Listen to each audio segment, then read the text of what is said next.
because as much as my role within clubs where I work is very nutrition based, I also have to know what they want out of that player from the rugby demands or the footballing demands. So then I can firstly, I suppose, tailor my approach and conversation with the athlete to ensure that they're happy with, why we're going after a certain metric, for example, increasing lean body mass and putting it into an action in their sport, like rugby. Well, actually, we want to see you make more line breaks, or we want to see you make, more meters gained if you're a prop forward or second row, for example.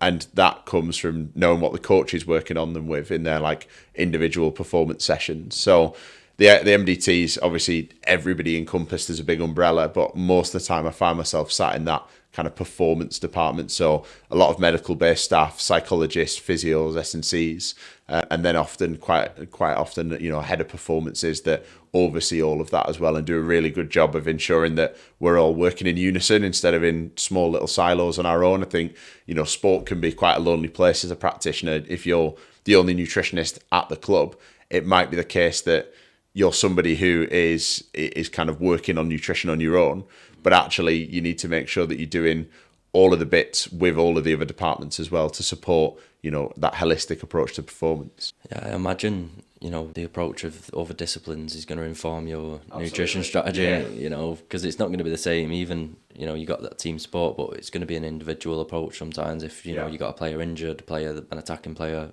that you want to achieve X, a defending player, you might want to achieve something else. So that probably informs that. Definitely. Something we hear a lot, evidence-based and food-first approach. Yeah. This can be challenging because, as we said before, there's a lot of misinformation. There's a lot of brands pushing supplements. You need to take this. This is going to elevate your performance. How do you manage that? Because obviously, is evidence-based food-first approach something you kind of push? And then what kind of challenges does that misinformation and latest supplements bring in? Absolutely. I think it was in 2022, there was a really good paper that came out. I can't remember all the authors, but I know Graham Close was on there, who's a professor in kind of, I suppose, the nutrition space in sport. And the title of the paper was Food First, but Not Food Only. And I thought that was a perfect way of summarising it, because all the time at university, in my early days as a practitioner, everybody just wanted to know that you were a food first approach practitioner.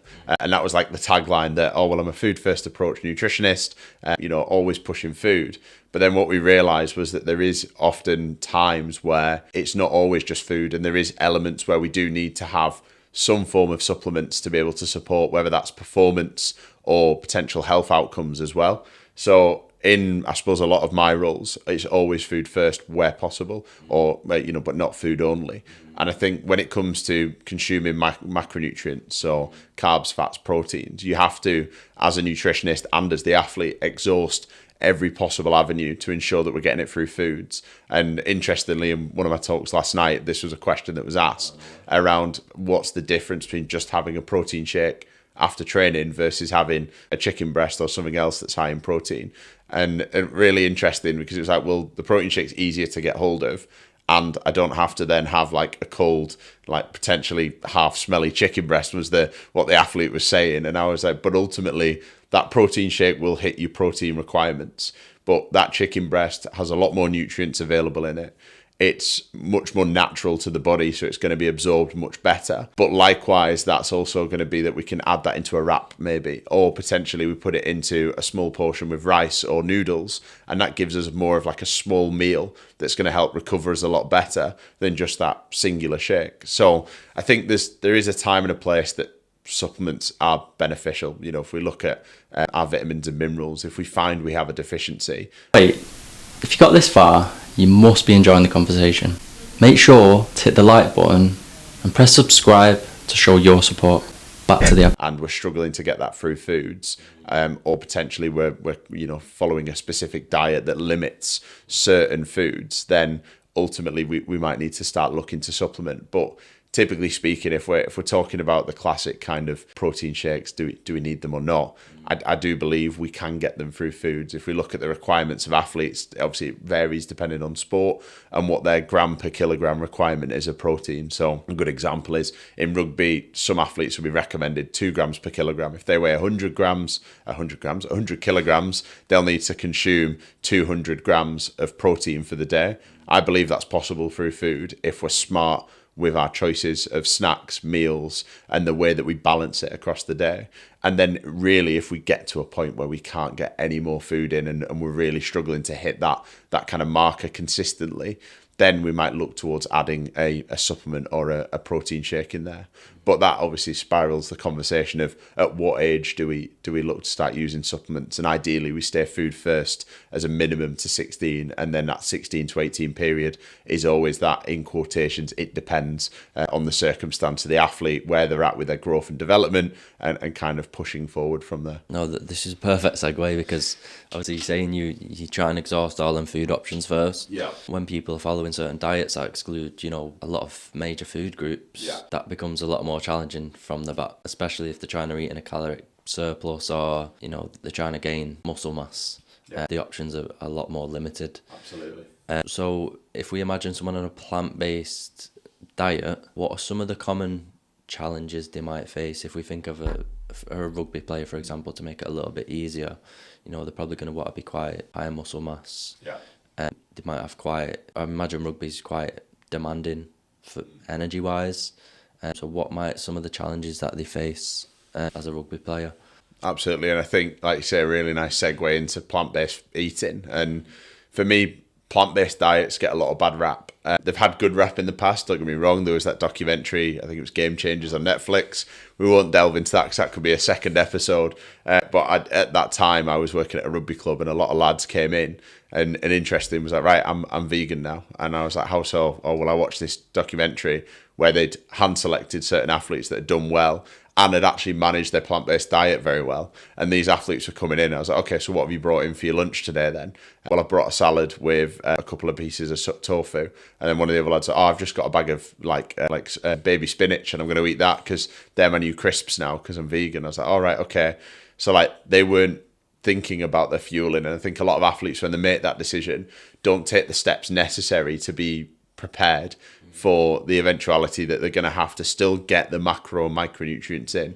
Protein still exists even for a plant-based athlete, and you can still get it in through foods. Now, thankfully, with the advancements of certain products and brands that have been able to make ranges in supermarkets that are plant-based, it's much more easier than what it used to be. I think I'm going back to 2018-19, where maybe it wasn't as big or as well known, and year on year we see more products coming out and more foods and availability of plant-based foods.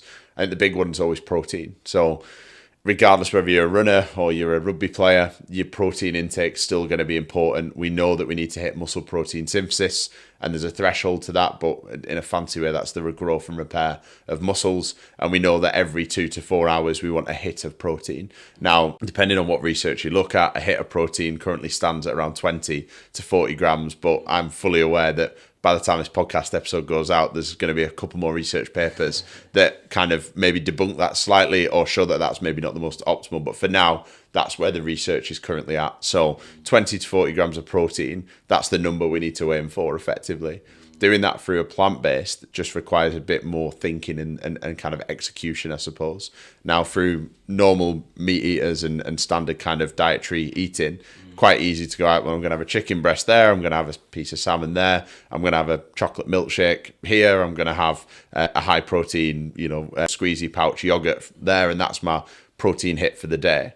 But when we come to plant-based, we have to start thinking of different foods. Yes, we can eat tofu, but we don't want tofu at every single meal. Or is it tempeh as well? It's like another version of that that's like the fake chicken almost. And the challenge is where do I find it from elsewhere? Well, beans contain high amount of proteins. So whether that's a kidney bean, a red bean, whether that's chickpeas, for example, edamame beans have got loads of different good nutrients in, as well as also having the protein requirements needed. There's a lot of milks as well, so soy milk, etc., that are, or like pea protein milk, that are really good in terms of getting protein intake in. Again, we just have to be smart. There's a lot of soy-based yogurts that we can have as opposed to kind of dairy-based products that will also still help with our calcium uptake, which will help with the strength of our bones.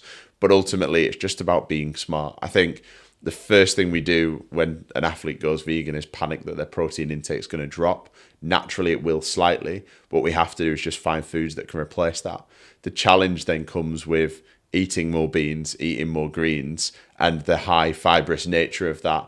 often causes a little bit more gastrointestinal discomfort to begin with, because our bodies aren't used to shoveling so many plants into the body that it becomes unnatural. And actually that much fiber is good for us, but also it is going to cause potentially the requirement to go to the toilet more often. So in and around fixtures and training and matches, we've got to be careful in terms of when we plan our foods so that we don't need to run off and go to the toilet during that time. But protein's quite easy to hit as long as we go down the right routes from there. I think it's sometimes some of the vitamins and minerals that we struggle with more so. I was smiling because you answered my next question. Cool. So with beans and stuff, Yeah. like you say, the high fiber, so they can be a challenge around match day, etc.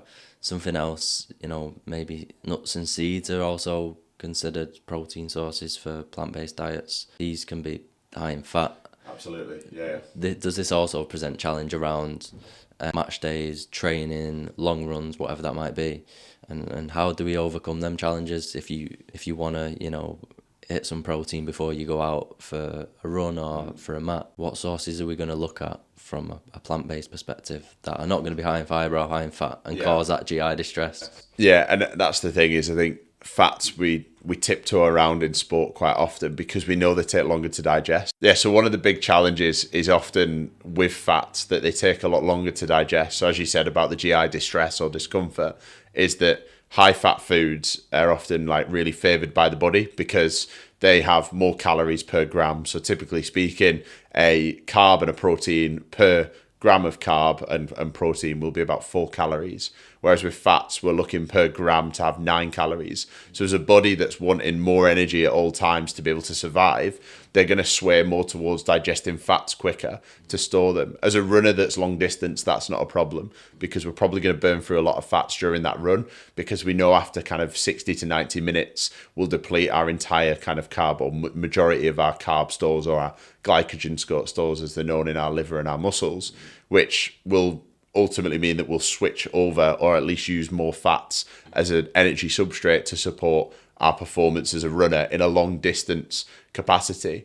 Whereas if we look at shorter distance runners or potentially rugby training that might last in nature 60 minutes, we are going to need more carbs to promote better performance. If we load the body with lots of fats, they're going to become pretty useless in that first 60 minutes and might impact our energy, or potentially we'll still spend time digesting them.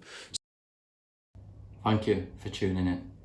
If you enjoyed that clip, click here to get the full episode. And don't forget to subscribe.